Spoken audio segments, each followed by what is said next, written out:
The British Defence Services are in a shocking state of mess. Imagine you are part of the largest NATO exercises to take place since the Cold War, but your flagship carrier has to be pulled out at the last minute due to a propeller issue. Well, that is what happened with the Royal Navy's warship, HMS Queen Elizabeth.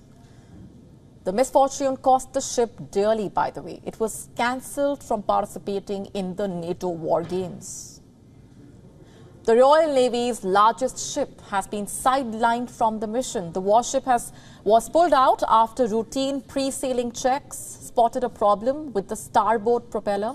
The 65,000-ton warship was replaced by another aircraft carrier, the HMS Prince of Wales. HMS Queen Elizabeth was supposed to take part in exercise Steadfast Defender. As I mentioned earlier, it is the largest NATO exercise since the Cold War. Now, 4 of the British Royal Navy's smallest ships are preparing to head to Norway's Arctic coast in order to take part in the NATO drills. They are the HMS Biter, HMS Blazer, HMS Exploit, HMS Trumpeter. These 4 vessels are called plastic patrol craft. They normally patrol coastlines. They can carry a crew of only 5 in each. They are tiny at just over 20 meters long.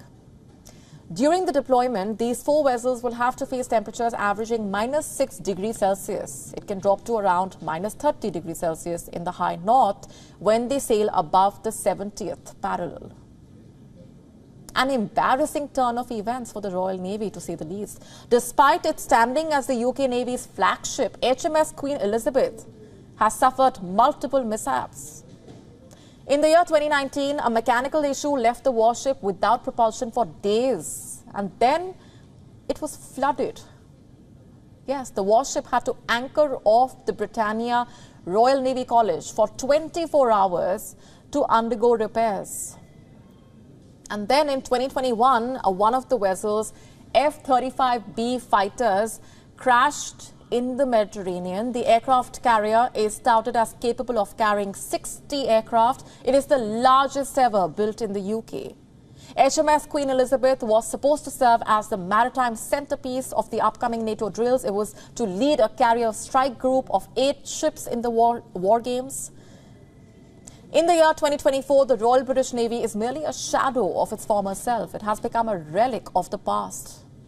The UK was once the world's greatest naval power, and now the Royal Navy is plagued by aging fleet and a dramatically shrunken fleet. The reason this is embarrassing is because it shows the dissonance between Britain's military ambitions and what it can do. They do not seem to align anymore. They expose a shocking strategic weakness in the UK's defence capabilities. And this, by the way, comes at a time when the British forces are being called on to operate in multiple regions as multiple conflicts erupt around the world. Is Britain's military ready? Is it equipped to meet new challenges? WION now available in your country. Download the app now. Get all the updates on the move.